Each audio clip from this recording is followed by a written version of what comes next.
Hello, my name is Dr. Carl Candlepun, and this is the 5th official episode of my Lost podcast. As such, it features spoilers for up to and including Season 1, Episode 5 of the series Lost. If you have not seen at least up until that point in the show, I recommend you do so first before proceeding with this podcast. But without further ado, let's begin.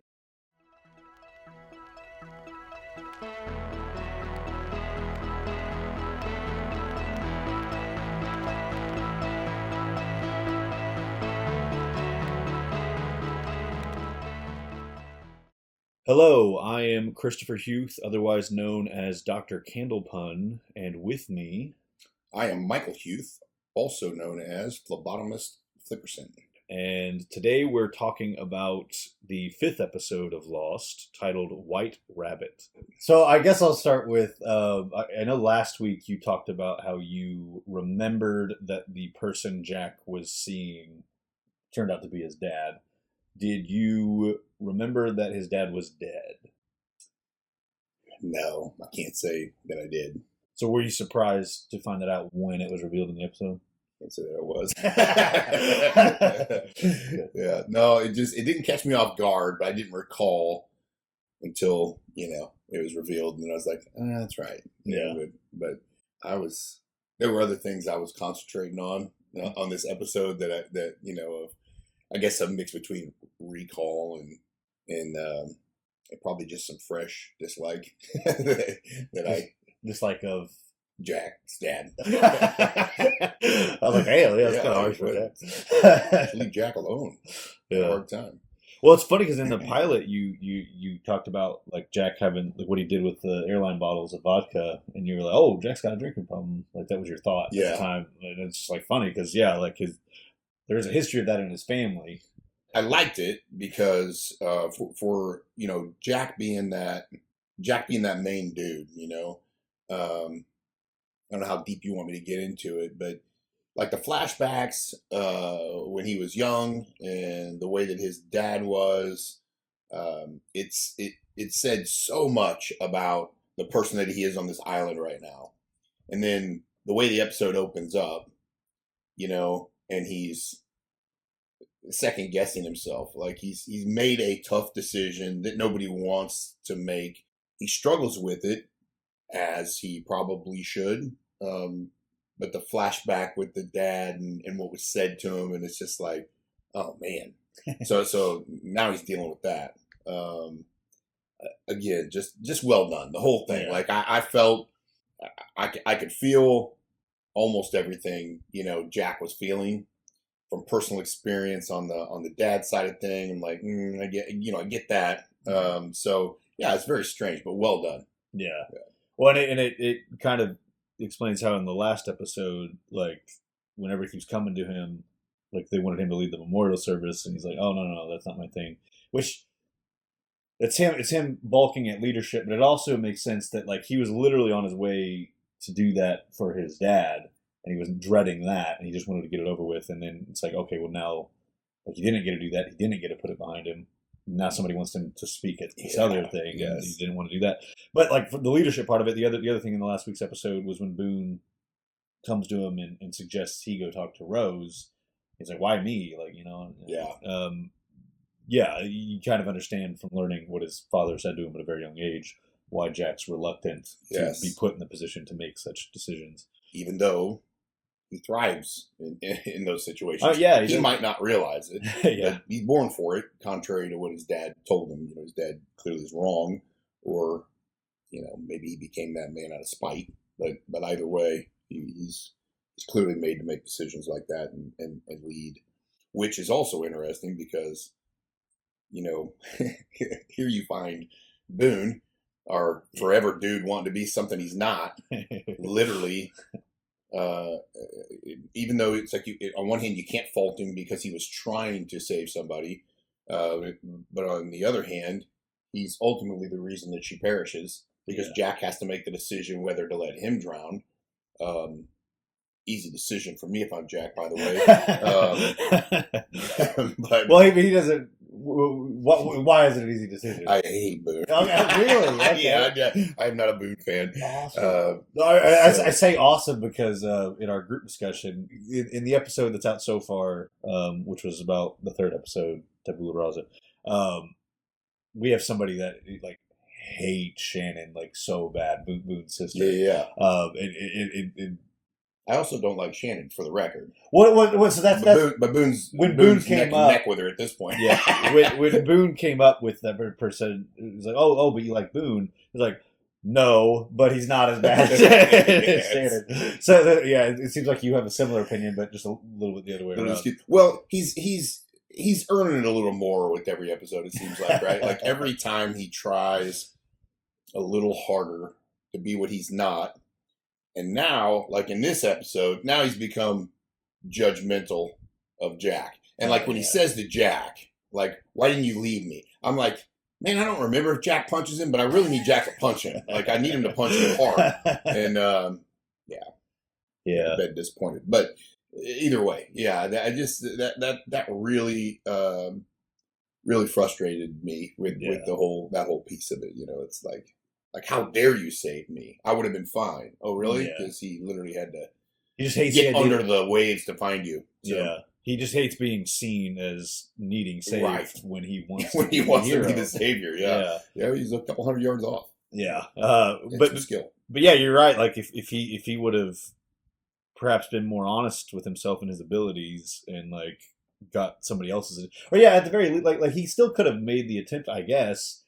If as long as he like lets people know, like, hey, this is happening. Yeah, and I don't know, But so real quick to back up to the Shannon Boone thing again, like for me the difference between, because I'm more on like I just like Shannon more at this stage of the show, because at least Boone means well. Like he's still fucking up in ways that are a big deal, but like he wants to help people versus Shannon does not give a shit. she's comfortable being unhelpful at best.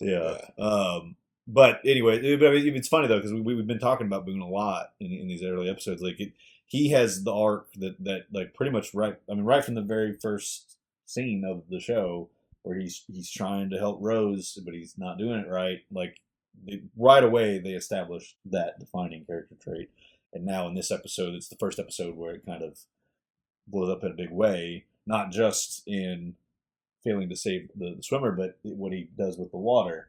And like, so which transitions into another thing I want to talk about, something that Lost does a lot in season 1 and a little bit in season 2, and then from there it kind of fades off. But like they do these episodes that are almost like a whodunit type thing. Like something happens, nobody knows who does it, and you kind of they try and like investigate and solve who did it. And this one, it was obviously who stole the water. Did you remember it was Boone, or did you suspect it was Boone? I had zero recollection of that. Like zero. Never even at any point when the water came up, all the way up to being taken. Like I didn't remember any piece of that. Yeah. But to your point, it's like they throw in that little, like you said, that little Agatha Christie whodunit in the middle of the set. Like you got enough to think about, but hey, like here's a little side mission for you. Like try to figure this one out. What I always felt like they did it really well. Like throughout the season, like. Because it makes, once it's revealed who did it, it makes perfect sense. Like oh, obviously, like he wants to be the hero. He wants to take charge, and like his reasons for doing it again. Like he means well, but like not really thinking things through all the way, and consequences coming from that. This is where we talk about plot holes. So our recurring segment, not actually a plot hole, is what I think I've decided to call it. This is the second week in a row. So it's supposed to be semi-recurring, but so far we got a couple in a row. At the beginning of the episode, Charlie's the one that gets Jack's attention. It draws Jack's attention to the fact that somebody's drowning. And Charlie's obviously not going into the water, and he's saying like, I don't swim.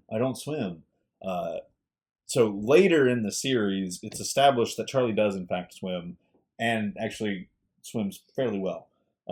So people point to this in this episode as a plot hole, or like why did he say he can swim? We know he can swim.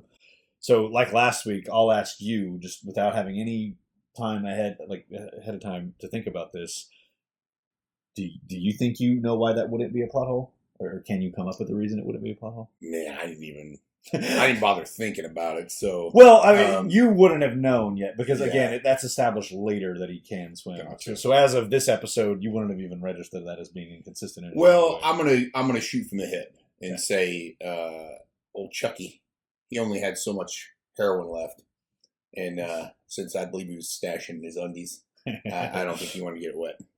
Okay, so my thought on it is in the same area, but it's a little bit more generous to Charlie, I think. More generous than him keeping his heroin dry? Only Do tell, Chris. Only slightly. I think he may have been high at the time and not wanted to.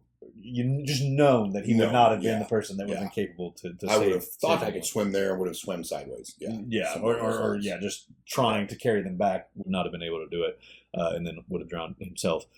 I feel like that, like I said, that's not much better because he's high and not able to help. But at least that would be him, like knowing, like, well, I wouldn't. He's trying to do the right thing. He's trying to do the right thing. Versus made some poor decisions. Decisions. Well, versus what you were kind of saying is that like he wasn't necessarily high and was just like, well, I want to keep my heroin dry, so I'll let somebody else take it. Shame on my judgy attitude with heroin addicts. No, yeah.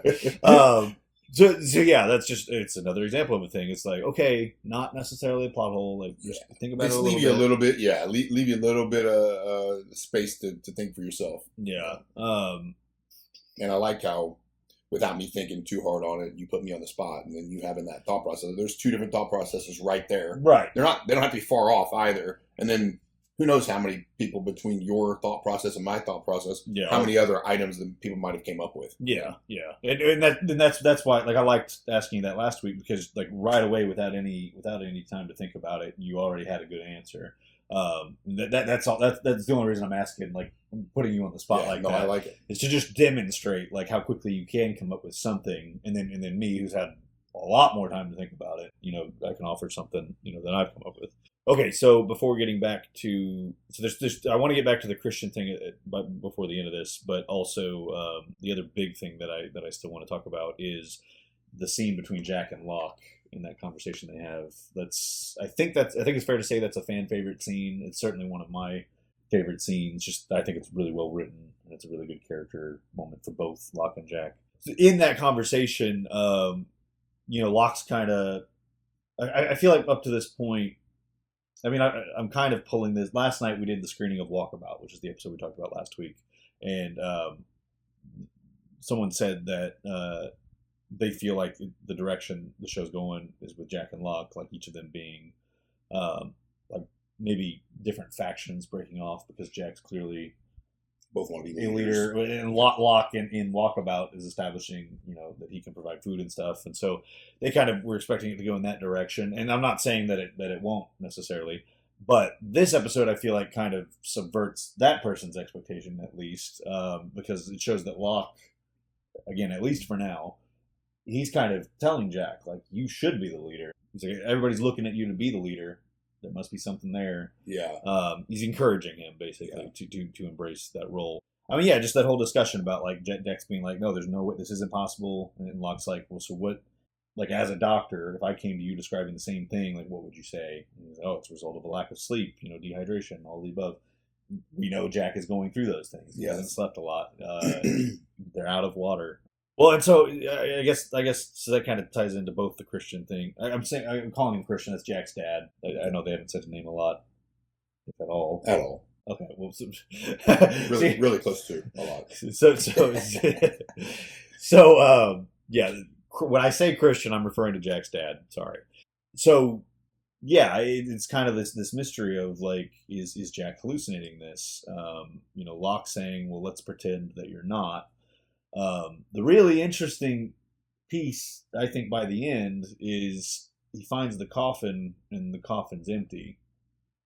And like, anything to say about that? Well, I'll tell you after that, because I had this distinct feeling when Jack early in the episode, he's I think Boone's giving him the business and he sees his dad and starts walking toward him. He walks into the woods, and it wasn't a jump scare, but I reckon I probably felt the same way when I watched that, when like Jack's reaching out for him. Like, it wasn't the like, but it was a very uncomfortable feeling for me, because I'm like, Creepiness. yeah, because I'm like, I expected him to actually make contact, or his hand to go through, or something somewhat typical or islandy at this point, and he just turns and looks at him like he knows he's about to touch him, and then, as real as he seemed up to that point, he walks further into the woods, and it was an uneasy, feeling for me watching that.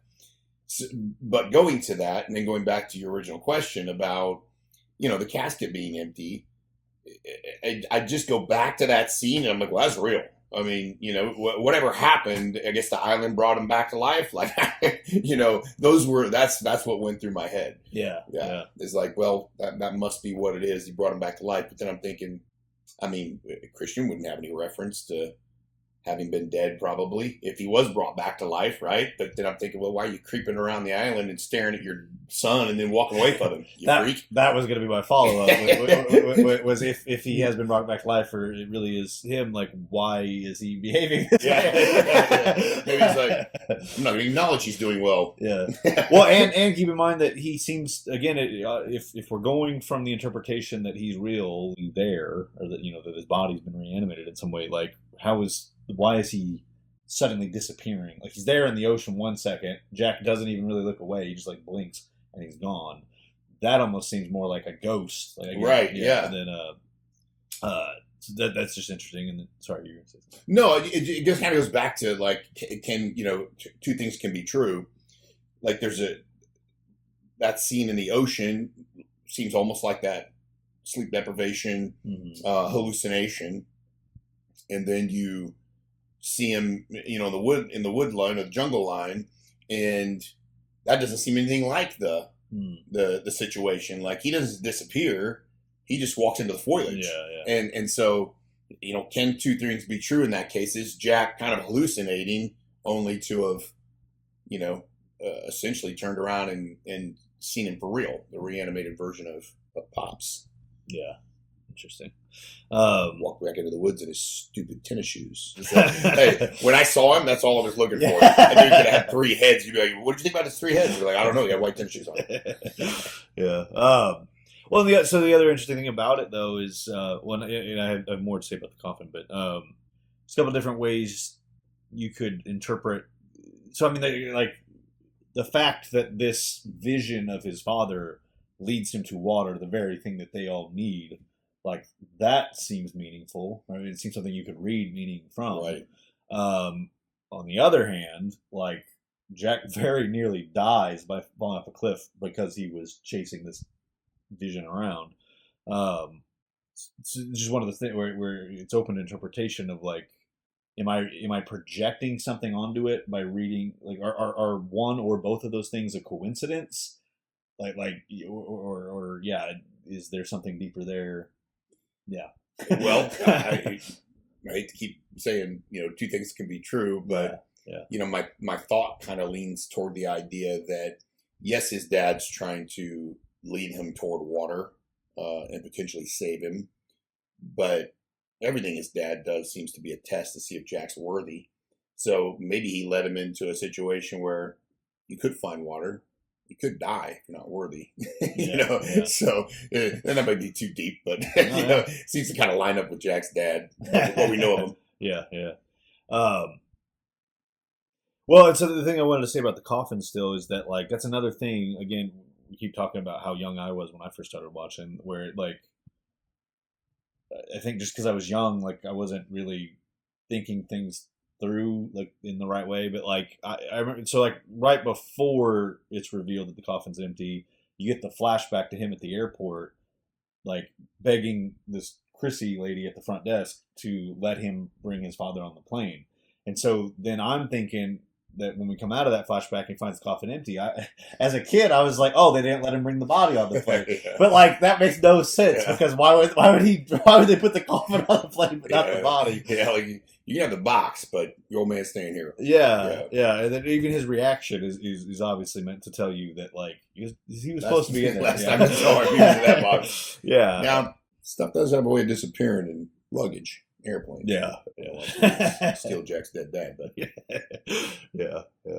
Well, so then going back to the Jack and Locke conversation, something that I always kind of chuckle at, I think it's a brilliantly written line. Jack thinks that he's going crazy. He tells Locke that because of what he's seeing, and Locke says, "Crazy people don't think they're going crazy; they think they're getting saner." One way to read Locke's arc up to this point, and maybe to keep him on going forward, is like the sort of spiritual awakening that he feels he's having with the events that have taken place so far, and how that might take form. It's just something to keep in mind with Locke. Does he think that he's getting saner? Yeah. And does that mean he's getting crazier? Yeah. I think it's a really, really good line that seems to suggest where that might go. Right. Not that it necessarily will. I just remembered something. I don't know why I didn't put it down in the notes, but the kind of throw in another little character mystery in this while you learn more about Jack, to kind of give you something else to wonder about. His mom is trying to convince him to go find his father in Australia, and he says, "I can't," and she says, "You can't? Like, you don't get to say I can't, like, not after what you did." And like Jack looks real guilty and then agrees. He's like, "All right, where's he at?" It's like, any recollection of what that? I have zero recollection of what that's about. Matter of fact, I clearly had kind of forgotten already that even 20 years later when I just watched it, that piece. And I now that you said it, it's like there's a lot coming back about that little clip. Yeah. And I think I got stuck thinking to myself that mom had culpability in dad essentially abusing Jack, right? Mm. Like she's supporting her husband even to the detriment of their son, and maybe had bought in, and of course very well could be, don't know, speculating that she was essentially his first victim of that type of talking down to and treating her less than, and sometimes in those cycles what happens is it's that thought process was, at least it's not me. I know it's wrong that it's happening to Jack, but at least it's not me. And goes as far as maybe supporting so it doesn't become her again. Those kind of the thoughts that went through my head with that. But I thought to myself, like, Jack had it, he had it coming at in both directions, most likely. Yeah. Just from that little section. But so yeah, another thing that I was going to say earlier, because I was talking about if you remembered him being dead, and then like at the very beginning of this podcast episode, we were talking about if you remembered that, and then you said you didn't, and I was like, well, were you surprised? And you also weren't. The thing that's interesting about that for me is, like, it's weird enough when you realize this person that Jack's seeing is his dad. It's like, what the fuck? Why is he seeing his dad on this island? And then, like, it kind of becomes just I don't know if it becomes more weird, but it becomes a different type of weird when you find out, like, oh, because yeah, like as the episode's going on, you find out in the flashbacks that he was trying to find his dad and he was having trouble finding him.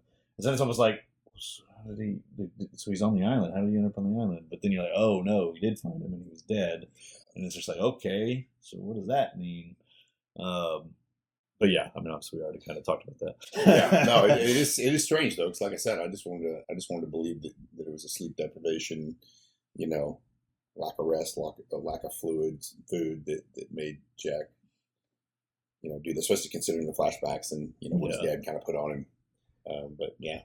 Well, you say want to believe that, like, I think you mean, like, I'm assuming you mean, like, in a rational sense, like that would be the thing that makes most sense. Yes. But like in a storytelling sense, like that would be like the most unsatisfying. Oh sure, thing, yeah. Like, oh, he's just hallucinating. Yeah, for sure. No, I don't want that to be the case. So yeah, to say that I'm not unhappy. Yeah. That when he reached out for him, it's like he sensed it and turned around. He was 100% real. Well, keep in mind, I'm not saying that he wasn't hallucinating. Right. Just the most interesting piece to suggest that he wasn't, at least not entirely, is the fact that the body's gone. Yes. Like there has to be some reason for why the body's not there. There needs to be some kind of explanation for that. And then was it just a coincidence that he was hallucinating his dad at the same time? Like, I don't know. Obviously, these answers will come at some point. But yeah, maybe. But okay, if you don't have anything else, I think we move on to the fan message section. Favorite part. We did get an email a couple weeks ago. This is the one I've been saving because it was about this episode specifically. This comes from Homo Sapiens 97. They said, the first episode I watched of the show was White Rabbit. I have a vague memory of my dad showing me the first few minutes of it around 2006-ish, and of me being really confused about how Jack's dad could be both alive and dead at the same time. I guess I was too young to understand the whole flashback concept.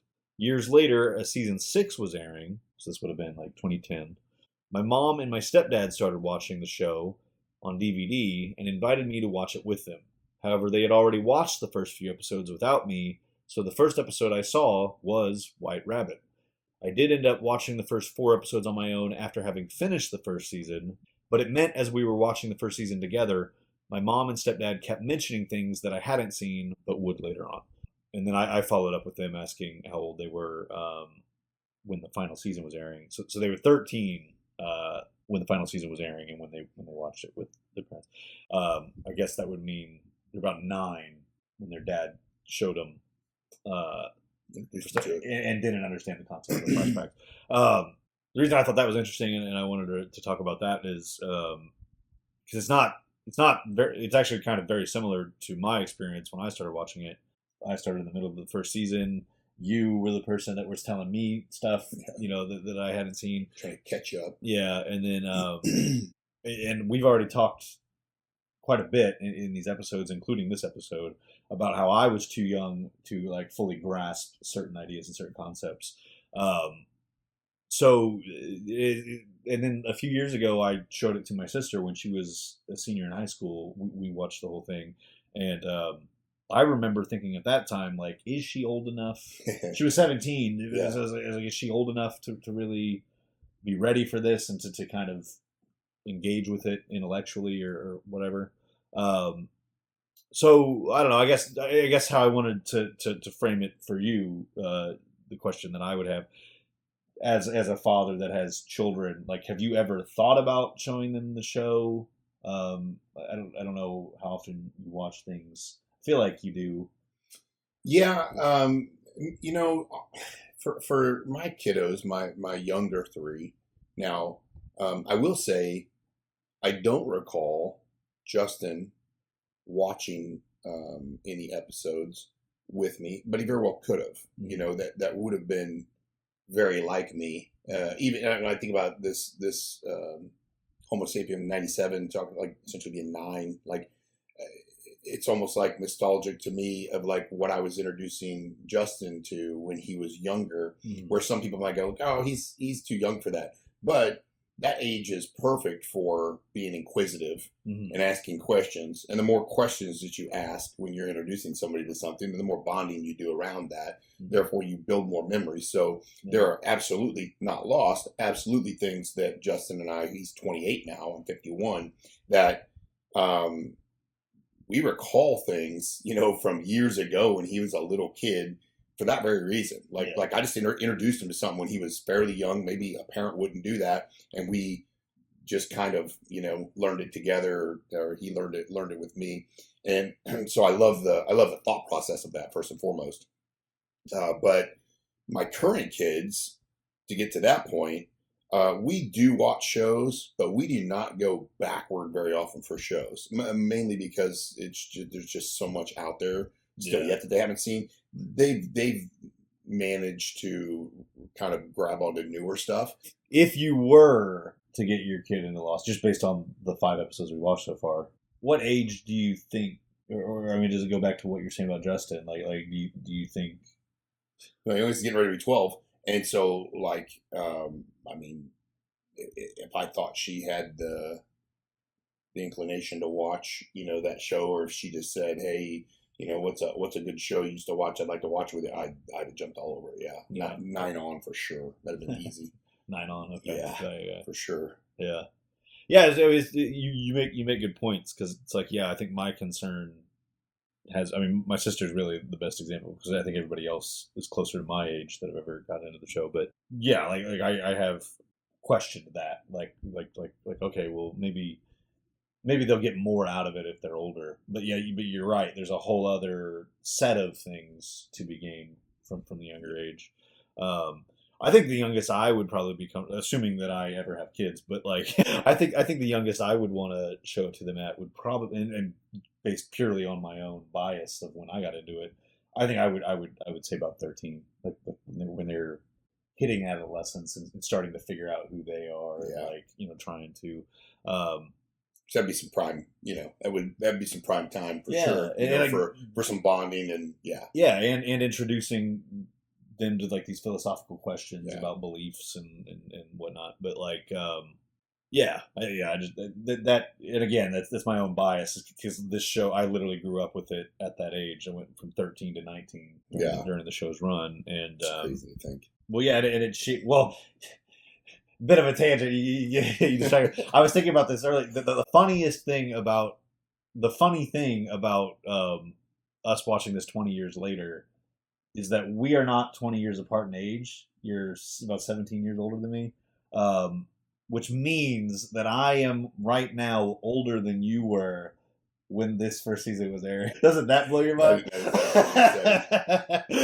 Which I'll tell you what's even crazier is if you would have asked me to do the math on the difference between us, I would have never came up with it. But when you said it, I don't know how I wouldn't have came up with it because I legitimately remember being 17 when you were born. I remember everything about you being born and your dad being deployed and that's some weird times. Yeah, I don't remember how that entered my head, but it was in the past couple of days where I was like, yeah, 20 years ago is such a long time, and yeah, I was like, well, wait, 20? We're not even 20 years apart, which means I'm older. Yeah. I was thinking about how old you would have been when you introduced me to the show, Yeah. and yeah, you were younger than I am now. It's crazy, but to get back to what I was saying was just like, yeah, from 13 to 19, like it's kind of undeniable that this show and the things it made me think about shaped who I am in some way.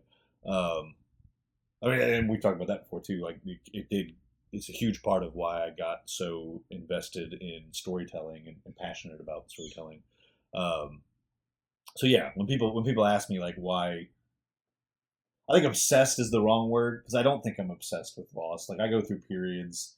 It's harder now because I do the YouTube channel and stuff, so I almost feel obligated to keep talking about Lost in that space. But like even with that, like I'll go months where it's like, okay, I kind of want to be focusing on other things, and I don't want to spend every day of my life to some degree, thinking about this show. But like, but so yeah, I think obsessed is the wrong word. But when people ask me like why I think Lost is such a big deal to me and why I make such a point of like getting other people.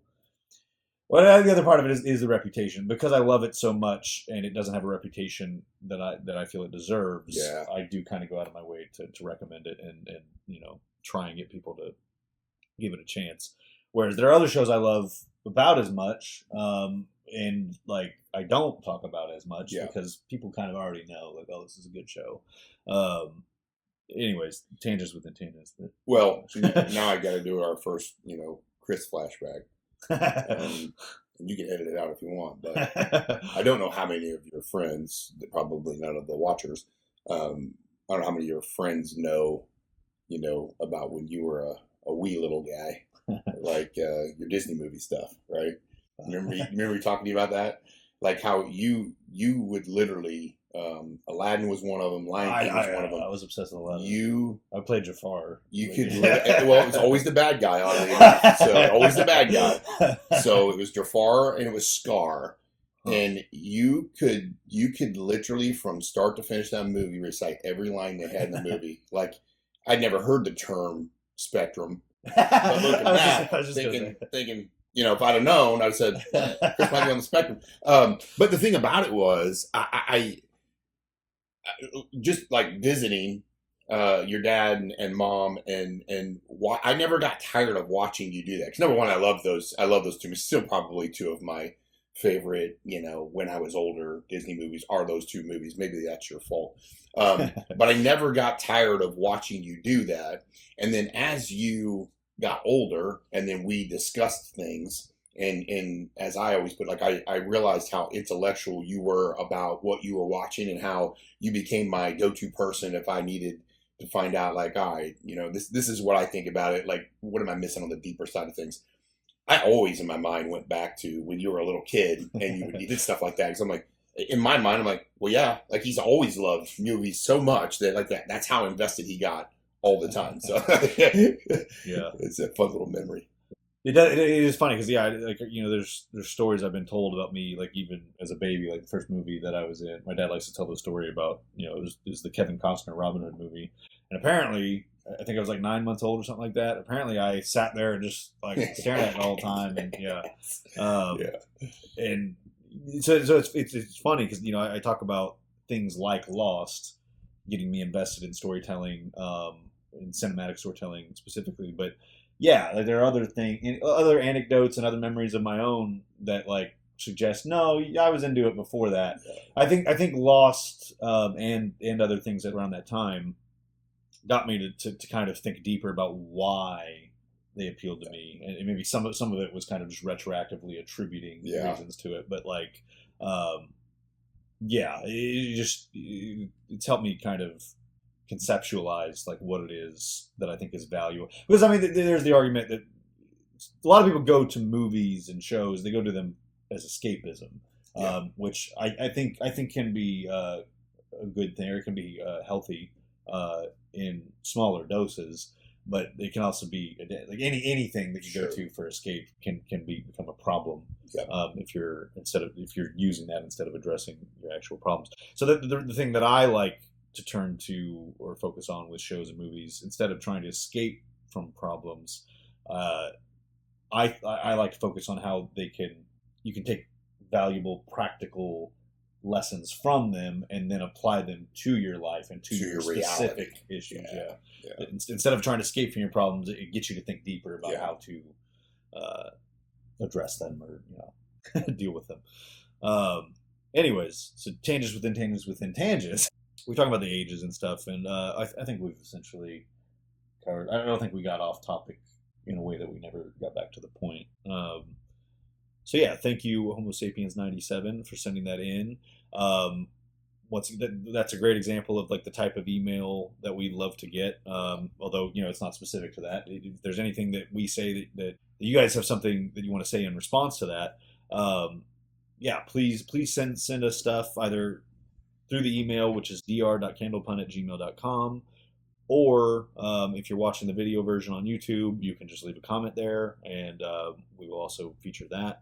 But yeah, as I keep saying, and probably will continue to keep saying, the conversation around this show is a big part of the appeal of it for me. So the more we can get engagement with you guys and get different opinions and perspectives about the show or about the things that we're talking about, the more interesting this podcast will be. So yeah, please guys, join us, be part of this. It would really mean a lot. But other than that, I think that's everything we've got for White Rabbit. So next week we'll come back for House of the Rising Sun. Hope to see you guys then. I would now like to give a special thank you to the currently active donors. These include candidate number 90, Ben Ward, candidate number 108, Jeffrey Winslow, candidate number 69, Brian Phillips, candidate number 32, Chuck Boyd, and candidate number 341, Hans. If you too would like to become a candidate, you can do so for as little as $1. One-time or recurring donations can be set up on Ko-fi.com/Candlepun or Patreon.com/Candlepun. A donation of any amount will get you credited in this podcast and added to the candidate wall, which will be displayed in all video versions of the episodes of this podcast from that point forward, even once you're no longer donating. I would also like to take this opportunity to thank the multiple people that have donated equipment and resources that are used in the production of this podcast. These include Mary Mullins, Brandon Huth, Charles Huth, William McMahon, and Charlene McMahon. Until next time, namaste and good luck.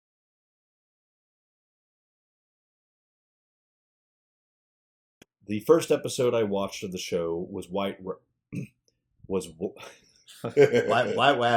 White Wabbit. To like this video, click the thumbs up. Or, if there has been an incursion by the hostiles, click the thumbs down. To leave feedback, enter a comment below. To be notified when more videos arrive, click the circle and then select the notification bell. To view previous content from this channel, click either of the two boxes.